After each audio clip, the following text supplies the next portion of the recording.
Netsarane ndipo muli ndine yankho seunda koma poyamba nayo mitu yake. Chipani cha UTM chiti Michael Usi ndiye mtsogoleri wawobe mpaka na msonkhano wake waukulu. Ripoti la chaka cha 2024 laonetsa kuti dziko la Malawi likuvutikabe pa ntchito yothana ndi katangale ndi ziphuphu. Munkhani zina boma ndi bungwe la Kabaza agwirizana zoti yochita Kabaza mdziko muno adzilipira pa ntchito yawo. Tili ndi izi komanso nkhani zina zambiri tikhale limodzi. Mlembe wamkulu wa chipani cha UTM Patricia Kaliati wati mtsogoleri wa chipani ichi ndi Michael Usi ngakhale ali kumbali ya boma ngati wachiwiri kwa mtsogoleri wa dziko. Akaliati ayankhula izi ku mzuzu la Mulungu pa msonkhano wa ndale. Iwo ati zikhala kwa Usi kusankha kugwira ntchito ndi mbali iti. Feston Malekezo ali ndi ripoti ili. Pa msonkhano ena ochikonda chipanichi ananyamula zikwangwani zolemba mawu kuti Usi achisiye chipanichi zimene akawo woyankhulira chipani cha UTM a Felix Njawala anati achilima anali chisime chakuya kumene amakatengako nzeru. Iwo anatsindika kuti chipani cha UTM chikhale ndi woyimirira pa chisankho cha 2025 koma anakana kuyankhulapo ngati chipanichi chipange mgwirizano ndi zipani zina. Tikuyenera kugwirizana ndi chimene chikunenedwa and palibe kugawanikana kwina kulikonse.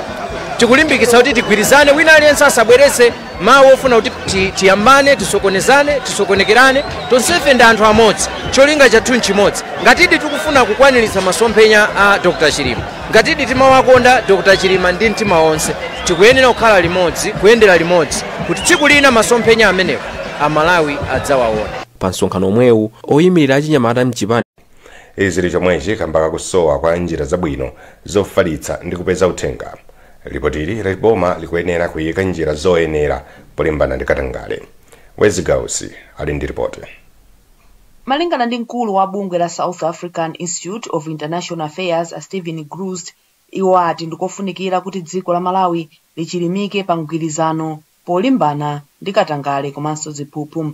Iwo ati dziko la Malawi silikuchitabe bwino pa nkhani yolimbana ndi katangale ndi chinyengo. Poyankhulapo pa nkhani wa pampando wa mabungwe amene saboma amene amatsogolera pamene amabwera ndi ripoti ili, Robert Nkwezalamba ati ndizoona kuti dziko la Malawi likadavutika pa nkhani yolimbana ndi katangale ndi ziphuphu mdziko muno. Ngati dziko tinavomereza kunena kuti tizizipereka ku maiko anzathu amu Africa muno komanso Sadiki kunena kuti atithandize kuunika machitidwe athu pa nkhani za umoyo wabwino kapenanso kuti kuyendesede kabwino ka dziko. Mlangizi wa mtsogoleri wa dziko lino pa nkhani ya mabungwe amene saboma Martha Kwataine anavomereza zimene ripoti ili lapeza, koma iwo anati dziko la Malawi likuyesesa kuthana ndi mavutowo. Ndi ripoti limene ifeyo ngati boma timafuna tizilandira malipoti amene akufotokozera zinthu zili bwanji komanso kupereka maganizo lamene boma lingakonzere zinthu zake. Ripoti loona zakatangale ndi ziphuphu la chaka cha 2022 la dziko lonse lapansi lidafotokoza kuti dziko la Malawi silidachitabe bwino pa nkhani yolimbana ndi katangale komanso ziphuphu. Ntchito yokonza mapasipoti ikuyembekezeka kuchitika ku Lilongwe kokha. Ngakhale kuti nthambi yoona zolowa ndi kutuluka mdziko muno yayamba kuthandiza anthu ofuna chiphasochi mzigawo zitatu za dziko lino. La Mulungu mneneri wa nthambi a Wellington Chiponde wati nthambi iyambiranso ntchito yopereka thandizo lokhuza mapasipoti mchigawo chakumpoto kuyambira lolemba. Pemphero Malimba ali ndi ripoti. Achiponde ati ntchitozi ndi monga kupereka mwayi kwa anthu wolipira komanso kupereka zikalata zawo zofuna kupeza mwayi wa chiphaso choyendera m'mayiko akunjachi. Iwo akukhulupirira kuti anthu mchigawochi adzipeza mosavuta thandizo lakapezedwe ka ziphaso zoyenderazi pamene nthambiyi ikuonetsetsa kuti iyambirenso kupereka thandizo lopanga ziphasozi. Komanso ife tikuzindikira kuti chiwerengero cha anthu omwe akufuna masevisi athu amapasipoti ndichochuluka kwambiri, ndiye tikufunitsitsa kuti tisakhalenso ndi unyinji wa anthu ambiri omwe amasonkhana pa ofisi zathu kuti azipeza masevisi amene wakuchokera pa imodzi yokha, koma kuti anthu awapeze masevisi athu mosavuta awapeze kufupi ndi komwe wakukhala, komanso mzigawo zonse masevisi wafikireko. Posachedwa apa wapampando wa komiti yoona zachitetezo Salim Bagasi adati mavuto amene anthu akumana nawo pokonza ziphasozi angathe nthambiyi itapeza zipangizo zokwanira zopangira ziphasozi. mwezi wa Februwale chaka chino nthambiyi idayimitsa ntchito yopanga ziphasozi kutsatira mavuto ena, koma ntchitoyi idayambiranso mwezi wa Machi. mtsogoleri wa chipani cha People's Transformation Petra Kamuzu Chibambo watsindika zakufunika kuyika ndalama muzaluso ngati njira imodzi yothandiza achinyamata komanso dziko lino kufikira masomphenya a Malawi 2063. Achibambo anena izi pa msonkhano wa chipani omwe anakonza mboma la Msanje. Deborah Madeya walemba ripoti lomwe akuwerenga ndi Linda Mthara. Poyankhula pa msonkhanowu, Achibambo ati achinyamata akhala kubweretsa maluso osiyanasiyana koma ndi zomvetsa chisoni kuti salandira thandizo ngakhalenso kuchokera ku boma. Iwo ati kuthandiza achinyamata ndi njira imodzi yothandizira masomphenya a dziko lino. Chifukwa job market pa Malawi pano ndiyochepa. That's why mpaka lerolo kuna kuti ma degree certificate ambiri angokhala manyumba amu angobwera fundo ntchito osaoneka ya. Ndiye funa kuti achinyamata ngati amene aja tachengete bwinobwino tapase ndalama imeneyi kuti anyamata aliyense amene ali ndi ganizo lotsogola limene ali ndi luso limene akhoza kupangapo zina zake zimene Malawi muno sitinazione ngakhale pa dziko lapansi tizathandize ndi maganizo ngati amenewo. M'mawu awo, mlembi wa chipani cha Petra a Boniface Nyenyezi ati nthawi yakwana kuti achinyamata asiye kugwiritsidwa ntchito pa zandale ndipo ayambe kuthandiza pa chitukuko cha dziko. Petra ndi chipani ngati chipani zonse zimene zili Malawi muno timakhulupirira kuti chipani kulibe chipani chachikulu kulibe chipani chaching'ono. Chipani chimakhala chaching'ono ngati sichikulimbikira kumanga ma structures. Ndiye ife kunamanga ma structures ambiri ndipo chipani chikukula ndipo tikupanganso ma structure ngati pano tili ma district committee 21 Malawi yonse. It means we are growing from few members, now we are in millions. So we hope as tikapitiriza kumanga chipani chipitirizabe kukula. Anyenyezi akufuna kuzayimira pa mpando wa phungu wa ku nyumba ya malamulo wa chipani cha Petra pa zisankho zomwe zikubwerazi. Tidakali pa nkhani ya luso, ntchito ya Girl Up Elevate yati achinyamata ali ndi kuthekera kubweretsa mayankho pa mavuto osiyanasiyana pogwiritsa ntchito luso la makono. Lynn Muntari amene amatsogolera mkumano wa achinyamata pa luso la makono watatsikana ambiri akutsatirabe pa luso la makono ndipo izi zikuyenera kusintha. Serena Tambula ali ndi zambiri. Ophunzira pa sukulu za sekondari za Zingwangwa ndi Namiwawa ndi amene anali nawo pa msonkhanowu. Yankho Chimala ndi mmodzi mwa ophunzira apa Namiwawa CDSS amene anachita nawo msonkhanowu. Iye akufotokoza amene wapindulira. Maphunziro amene ndaphunzira lero ineyo ngati mmodzi mwa asikana anithandizira kwambiri kwa chokuti nthawi zambiri asikana timaziyang'anira pasi limona ngati kuti chifukwa chokuti ndife asikana ndi kuti ndifolephera. Komanso timati masayansi ndovuta zimene zikuonesa kuti ifeyo tinakhazikitsa kale chinthu choyipa pa masayansipo, koma titati ifeyo taphunzira ndikuzindikira kunena kuti masayansi sovuta khani ufunikapo ndingoyikirapo mtima ndikuti kunoko ineyo ndaphunzira kwambiri mwakuti ndapindula ndikuyembekezera kuti azinzanga enanso ndikaphunzitsa kuti nawonso apindule monga ndapindulira ine. Ndipo mmodzi mwa anthu amene anawunikira zimene achinyamata awo anachita ndi amwayi wathu Wilima amene adati izi nzochititsa chidwi kuti ophunzira amabweretsa nzeru zozama pogwiritsa ntchito luso la makono.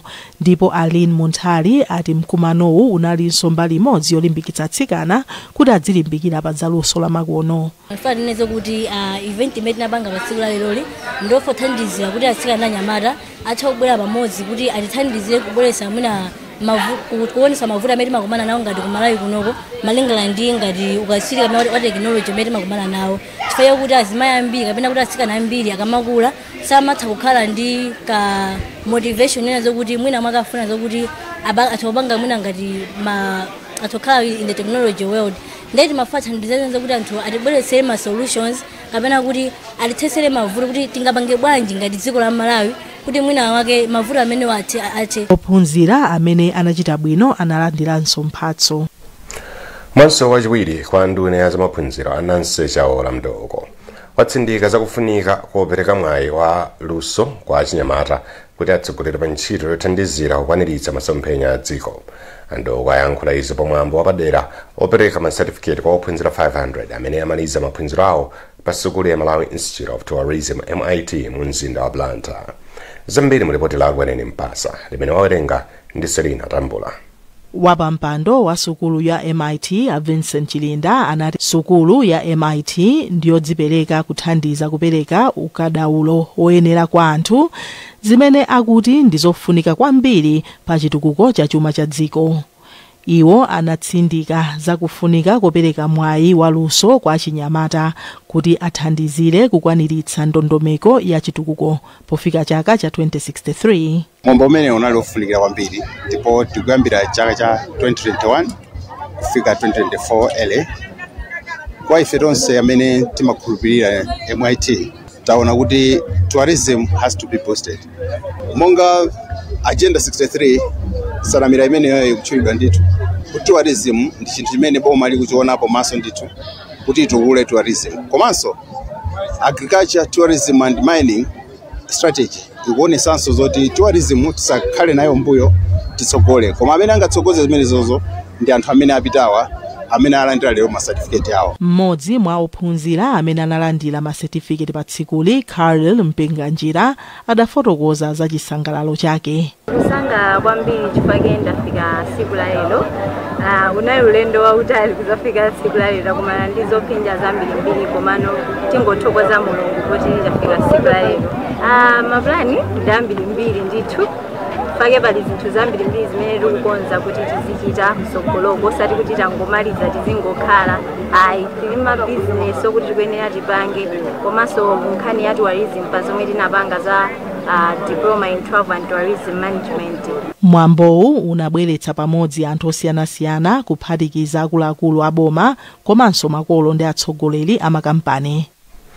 Boma ndi bungwe la Akabaza agwirizana zoti ochita kabaza mdziko muno azilipira pa ntchito yawo. Izi agwirizana pa mkumano wawo umene unachitika loweruka ndi nthambi za boma zosiyanasiyana komanso aphungu a ku nyumba ya malamulo. Wezi Gausi ali ndi ripoti. Mneneri ku nduna wa zachuma Williams Banda anavomereza mkumano wawo ndipo iwo ati zimene agwirizana zikudikirira kuti nduna ya zachuma ivomereze. Iwo ati boma nthawi zonse limakhala losangalala akakhala pansi kukambirana nkhani yokhuza zolipiralipira. Poyankhulapo pa nkhani wapampando woona akabaza mdziko muno Moses Michael Mwalabu anati ndokhutira kamba kazokambiranazo. Nzoonadi tinayo zokambirana zabwino ndi boma ndi zokambirana zathu tikati ndi boma tuphatikizanso azathu amene amakhala mikumano ya ku parliament ngati pachizungu amati parliamentary committees, ma chairpersons onse ndithu analipo dzulo. Takambirana zabwino ndi titakambirana zabwino zimene takambirana tikudikira kuti a minister asaine, a minister of finance asaine achipange kuti chinthu chipite pa ground. Posachedwa apa unduna za umoyo udalengeza kuti ngozi za pamsewu zikuchulukira kwambiri mzipatala zambiri mdziko muno ndipo ambiri amene akumwalira ndi achinyamata. Tipitiriza wapasirani nkhanize mwakatha kuonera izi. Izi chipani cha UDF chati chayimitsa msonkhano wake waukulu umene chimafuna kuchititsa pa 3 mwezi wa mawa. Mneneri wa chipani cha Yusuf Mwawa wati ganizo labwera kamba ka mavuto ena omwe anapezeka pa ndondomeko yopereka kalata zoonetsa chidwi chofuna kupikisana nawo m'maudindo osiyanasiyana ku msonkhanowu. Amwawa ati chipanichi chili pa kalikiliki kuti chikonze vutoli. Pemphero Malimba ali ndi ripoti. Amwawa afotokoza kuti komiti yayikulu ya chipanichi yapanga ganizoli pofuna kuonetsetsa kuti chipanichi chakhala ndi msonkhano waukulu umene ndi wokomera onse. Iwo atsindika kuti chipanichi chikadali ndi nthawi yokonza msonkhanowu. Madeti amene tingate kuika masankho amene wawa akhoza kukhala pena paliponse koma isapitirire 6 months sanapange general election. Ndiye tindi nthawi koma ngakhale tindi nthawi imeneyo ifuna tisimikizire mamemba atulinga kuti chisankho chimene chichitika ndithu posachedwa. Woyankhulapo pa nkhani za ndale a Victor Chipofya ati ndikofunika kuti chipanichi chifulumize kakonzedwere kake ponena kuti pakadali pano anthu ali ndi mafunso pa za yemwe atsogolere chipanichi. Anthu already ali mu modi yokuti akukayikira chipani ndi kumene zikuyendetsedwera mwa njira ya democracy. Na kupeza chipani chokuti chikupanga shift convention yake ndizo zikulobwezitika iso kwambiri kwa Malawi. nthumwi pafupifupi 1000 ndi zomwe zikuyembekezereka kudzatenga nawo gawo pa msonkhano waukulu wa chipanichi umene chipani chikufuna kudzachititsa kukometsaho mu mzinda wa Blantyre. Izi zikudza patangodutsa pafupifupi sabata ziwiri chipani cha Alliance for Democracy nacho chitayimitsa msonkhano wake waukulu umene chinkafuna kuchititsa mwezi uno. Bungwe la Malawi Chewa Heritage lati mwambo wa chifukwato cha Chewa omwe udzachitika mu Septemba ufunikira ndalama zokwana 300 million kwacha. Wapampando wa bungweli Gogo Susola alengeza izi pazokambirana zomwe anachita loweruka ku nyumba yachifumu ya Paramount Chief Lundu mboma la Chikwawa. Thomas Kachere ali ndi zambiri mu ripoti ide. Gogo Susola inati pakadali pano zokonzekera zonse zili mchimake. Msonkho mene tayilekezera ngati timu ya taika pa 300 million. Cholinga chathu nchakuti msonkhano usadzakhala uchiritsa manyazi. So budget yathu tayisiya pa 300 million. Mukulankhula kwawo Paramount Chief Lundu inalangiza komiti yomwe ikukonza chilinganizochi kuti itsatire mapulani awo kuti adzakhale ndi mwambo wabwino wa chifukwato cha Chewa. Alundu anapemphanso mafumu onse a Chewa kuti adzilimbikitsa umodzi pakati pa anthu. Senior Chief Dr. Kaomba yati pakadali pano akukonzekera bwino kuti kumwamboku kudzakhale magule onse a Chewa. Ife mafumu achigawo chapakati, mafumu amene akutsatira chifukwato cha Chewa, pali pano ayamba kale kuchekera mwambo umene ukhaleko chaka chino pa September. Chomwe tikuchita pa tier level pali committee, pa district level tika committee.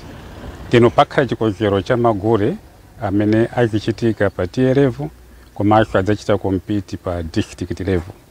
Amene achite bwino pa district level na amene tidzatenga ubwera kuno ku Mbewe headquarters udzakhalawo pa mwambo wa September. Mwambowu udzachitika mwezi wa September 2024. Bungwe la Malawi Chewa Heritage lidakhazikitsidwa mdziko muno mchaka cha 2023 ndi cholinga chofuna kupititsa patsogolo chikhalidwe cha Chewa.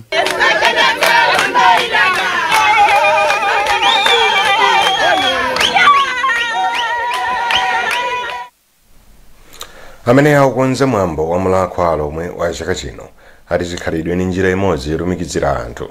Wapampando wa komiti imene ikukonza mwambo wa Felix Tambulasi wanena izi kwachonde kumulanje komwe amayamba kukonzekera mwambo la Mulungu. Richard Chirombo wazandiza mbiri. Mawu awo Atambulasi anati zokonzekera zafika pa chiyindeyinde. Chisangalalo chimenechi chilipo pa 6 Oktoba. Limene lizakhala la Mulungu pa 6 Oktoba. Tinabwera kuno kuzakonzekera chisangalalo chimenechi. Chisangalalo chimenechi kuzakhala zochitika zambirimbiri, kuzakhala magule osiyanasiyana achilomwe komanso magule a mitundu yosiyanasiyana. Ndipo wapampando wa Murako wa Alomwe a Mpuluka ati cholinga cha mwambo wa ulendo uno nkulimbikitsa umodzi. Ndingonena poyamba kuti mwambo wa chaka chino mwina mutu wake simunauziwa. Ndi united for a common purpose. Kapena nkwiza cholinga chimodzi. Ndi mwambo wa chaka chino. Ani mwambo umene ukhala mwina wa chaka cha namba 14. Chiyambire ndi mwambo. Kuzowa Murako ndinayamba kalikali. Panopo tikupitirizabe ani ni mwambo nena kuti mene mukuonera kuno kumene kwapepera ndi chikonzekero chabe nanga mwambo zakhala ndundwani. Mwambo wakoma kwambiri ndipo anthu ambezo zaona zabwino pa 6 October.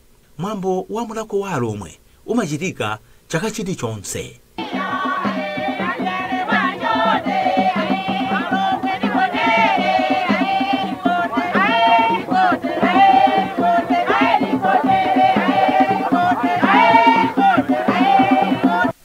Gulu la abusa achinyamata lotchedwa Young Pastors Network lapempha zipani za ndale kuti zionetsetse kuti theka la adindo ake ndi achinyamata pomwe zipanizi zikhale zikusankha atsogoleri atsopano. Mukalata yomwe gulu latulutsa yati achinyamata ali ndi maganizo atsopano ofuna kusintha zinthu poyerekeza ndi atsogoleri omwe akhala nthawi yayitali mu ndale. Mtsogoleri wa gulu ndi abusa makamaka Webster Kameme ndipo afotokoza. Tikufuna achinyamata chifukwa cha zimene zozo akhale nawo mu ma decision making 50-50 chifukwa tikachulukisanso akulu kwambiri chimene chimachitika chimakhala kuti mwina achinyamata maopsezedwanso mukumanya vichi we are saying no. If it is 50-50 achinyamata ali apa awauza awalongosoda akulu acha iya akulu izi zimakhala chonchi zitipange choncho zitiyendera bwino. Dziko la Malawi lakhala lili pamozi chifukwa mwina mwake chosazindikira bwinobwino kuti chimene chikuvuta ndi chani. Koma ife tikuona kuti china chimene chikuvuta kwambiri ndi kusakhala ndi mpata wambiri, kupasidwa achinyamata mpata wambiri woti akhale patsogolo kumapanga ma decision making. So ndifanike tikufuna achinyamata awa akhale pa ma decision making ambiri, ndipo ndiyo ndikukhulupirira kunena kuti Malawi wathuyu sazakhala chimozimozi. Utumiki wa ku United States wa One Voice Ministries walimbikitsa achinyamata kuti akhale achikhalidwe chabwino. Mkulu wa utumikiwo James Burks ndi mkazi wake Heather anena izi pamene anakumana ndi achinyamata 60 amipingo yosiyanasiyana mboma la Blantyre. Burks ati achinyamata akumana ndi zovuta zambiri zimene zikusowekera mawu a Mulungu. Moses McDonald Mctayo a Baptist World Convention afotokoza zambiri. Kufunikira kwa msonkhano uwu ni msonkhano pambana kwambiri potengera kunena kuti kuzanso kwambiri ndi achinyamata kuti ife ndi achinyamata pozoti achinyamata ndife atsogoleri amene tikuyenera tithamange panopa. Ena amakamba kuti achinyamata ndi atsogoleri ammawa, sife atsogoleri ammawa ndife amene tikuyenera panopa tithamange. Tikamba kukhala achinyamata utakataka panopa dziko lathunso likukhala dziko losinthika kwambiri ngati ife tivala mwinjiro wake amene tikamba kuti amene ali Yesu Khristu. Tikamulola kukhala mkati mwa moyo wathu chilichonse chimene ife tingachite aliyense amene tingakumane naye tizimulalikira za ubwino wofunikira kukhala mwana wa Mulungu. Mmodzi mwa achinyamata amene anali nawo pa msonkhanowu ndi Flavio Mulalo ndipo afotokoza mmene wapindulira. Msonkhano ndofunikira chifukwa timazakumana monga achinyamata ndikumakambirana zinthu zimene timadutsamo zabwino zoyipa ndikumalimbikitsana and tilipo usiyana mipingo mula Methodist mula Baptist ndi zimathandiza kuti tisonkhana pamodzi ndikumapanga share my experience athu. One Voice Ministries ikundilimbikitsa kwambiri chifukwa tikumana ndi anthu amene sitimayembekeza kuti amadutsanso zimene timadutsamo ife. Nkhani zathu ndi zomwe ziko patisiyane na insomito yake. Ripoti la chaka cha 2024 laonetsa kuti dziko la Malawi likuvutikabe pa ntchito yothana ndi katangale ndi ziphuphu.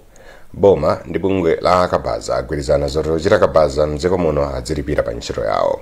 Mu nkhani zina chipani cha UDF chatichayimitsa kaye msonkhano wake waukulu. Mutopeza nkhani izi ndi zina zambiri pa makina a internet kudzera pa www.times.mw, pa Facebook pa tsamba la Times 360.